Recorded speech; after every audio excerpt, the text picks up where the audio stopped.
the European economy has managed to stabilise growth in the second half of 2021 as the initial effects of the pandemic started to subside. But just as we thought we were over the worst of the COVID-19 pandemic, the latest variant, which has been labelled as Omicron, has once again brought uncertainty regarding the economic recovery in the next few months.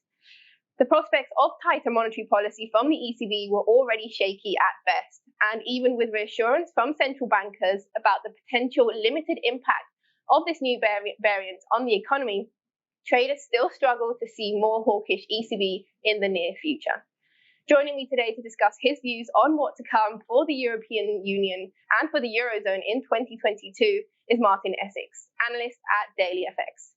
Martin, welcome. First of all, let's talk about growth, because in the latest economic forecast from the European Commission, we saw EU growth forecasted at 4.3% in 2022 and 2.5% in 2023. Focusing on next year specifically, what do you think are the factors that will determine this growth? And do you think that we could potentially overshoot or undershoot this figure? Why? Daniela, I think it's more likely to undershoot than overshoot. The economy in Europe really is struggling. It's not picking up in the way that others are as the global economy recovers from the coronavirus. And I think that the more variants that emerge, the more likely it is that the global growth will slow. And I think that the Eurozone economy is in essence one of the weakest. We're seeing some really very poor data from Germany, which of course is the largest Eurozone economy. And therefore, I think the risks are very much to the downside from those forecasts. Yeah, and I think something that everyone's talking about recently is inflation, not just in the Eurozone, but it's kind of the topic of discussion right now when you think about central banks and what's going to come in the next year or so. Inflation has been a long-term struggle for the Eurozone. We know that. We've seen the ECB spending the majority of the last 10 years battling too low inflation. But now we've reversed completely and now we're battling too high inflation. We saw it peak in November at 4.9%. Now, this leaves the ECB heading into 2022 with kind of two key factors to answer, I believe. Are we going to see the euro escape this low inflation trap after the periods that we've seen now with this high inflation? And are we ready to kind of reduce these asset purchases and stop aiding the economy as much? Do you think the effects of the pandemic are over? And do you think the Eurozone inflation will go back to undershooting 2% target? So basically the question is it really transitory for the Eurozone, and are we going to struggle with low inflation again once we end this period? It's certainly inflation is certainly high in the Eurozone, but then if you think about it, it's high pretty much everywhere. I mean, it's higher in the United States, and inflation is very high.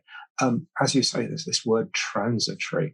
Is inflation going to come down, or is it going to remain high? Which is the key question for monetary policy everywhere. If you think that the inflation rate is going to come down, then you don't have to be so hawkish if you're a central banker.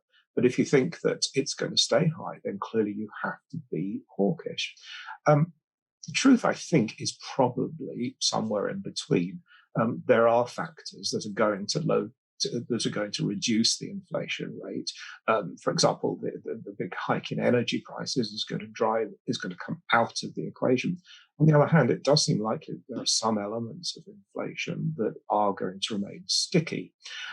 And that's a real problem for the European Central Bank. And I think that's reflected in the makeup of the European Central Bank, because we'll never know this for sure, but we get the impression that there's an argument going on within the ECB, within its governing council, which sets monetary policy. There are the doves, they're led by the ECB president, Christine Lagarde, who seem to think that, yes, it will be transitory, so there's no reason at all for us to raise interest rates. On the other hand, there are hawks, and these are the usual people, especially the Germans, who think, we have to be really concerned about this high inflation rate. We have to act soon. This is the hawkish contingent. Now, for the moment, the dovish contingent is in the majority, and so I think it will probably remain so.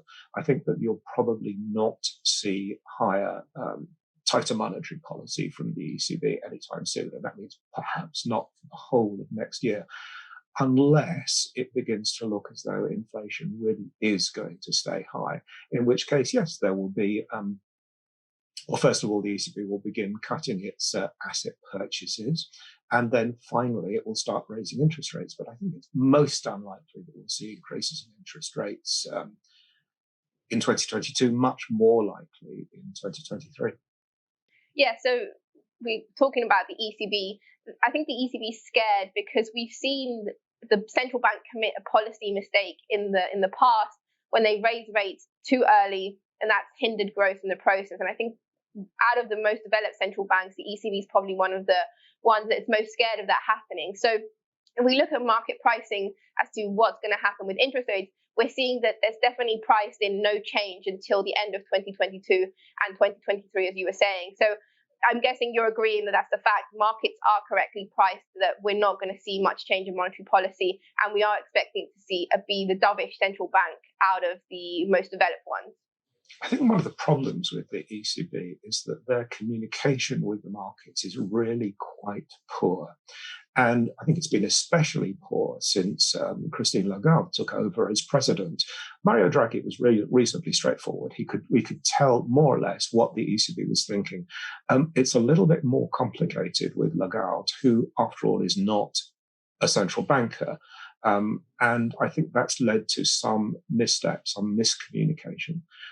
But what it looks like at the moment is that the ECB will begin cutting its monthly asset purchases next year. So it'll indirectly tighten monetary policy. And then, as I said, an interest rate later. What we could well see is that early in 2022, it will reduce its bond buying via what's called its Pandemic Emergency Purchase Program. And as the name implies, this was introduced specifically because of the coronavirus. But it doesn't want to do that too quickly because I think there'd be some instability if it did. So perhaps it could balance that by increasing its much older asset purchase program. So essentially, no change, I suppose, in monetary policy overall, although I think that obviously one could be bigger than the other. There's also a possibility, I don't think it's very likely, but there could be some sort of new program as well. So there'd be a little bit of tightening of monetary policy, but then they could adjust these figures as the year proceeds. And that's, I suppose, really quite bad news for the euro because it means only really quite a marginal tightening of monetary policy when other countries, especially the United States, are tightening monetary policy much more quickly. We've talked a lot now about the ECB and its monetary policy, but that's not really the only factor affecting trades around the euro. So what other factors do you see going into 2022 that could affect or influence euro traders aside from the big impact that monetary policy has on the common currency? Well, as you know, Daniela, in the markets, really the only thing that matters these days is monetary policy. And if the ECB is being more dovish than other central banks, then that does imply euro weakness. We do, though. I mean, there are other factors, of course. The most obvious one is the spread of various new variants of the coronavirus. I think that there's a problem that we simply don't know what's going to happen about these coronavirus variants, nor do we know where they're going to hit hardest. Will they hit hardest in the United States or in Europe or somewhere else? And so that's a big question that none of us can answer at the moment.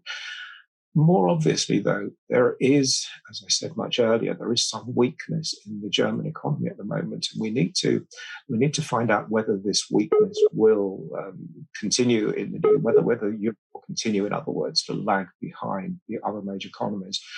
And there's the question of the new German government. It's a brand new government. We don't really know what its policies are going to be yet, but it's a slightly more left-wing government than the the previous governments in Germany. Certainly the new chancellor is perhaps a little bit to the left of Angela Merkel.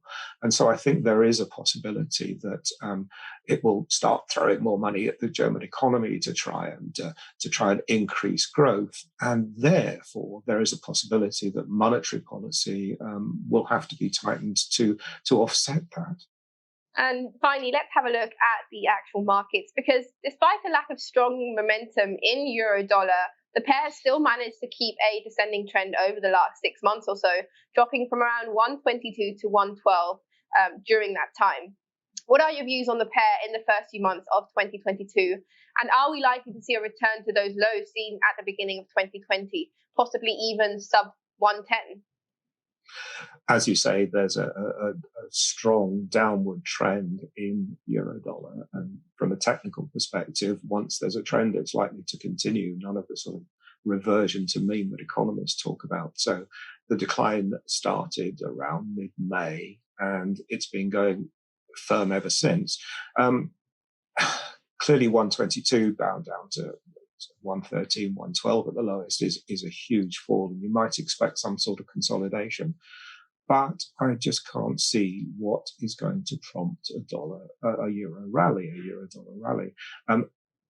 The US has got everything going for it. The Eurozone has got almost nothing going for it. Therefore, I wouldn't be at all surprised if we saw further falls, and 110 is a sort of reasonable long-term target. It's just that even against other currencies, you can't see much of a euro recovery. If you look at euro sterling, for example, it looks to me as though it's going to go lower, and most of the other euro crosses do. As always, this comes with the caveat that something else could happen that knocks everything and changes everything. But I think at the moment, the most likely move is further euro losses against the dollar, sterling, and perhaps other currencies as well. Well, thank you very much, Martin, for your insights. That was Martin Essex, analyst at DailyFX, giving us his views on what to expect for the Eurozone in 2022. For more videos from us here at IGTV, join us on Twitter at IGCom, Instagram, and subscribe to our YouTube channel.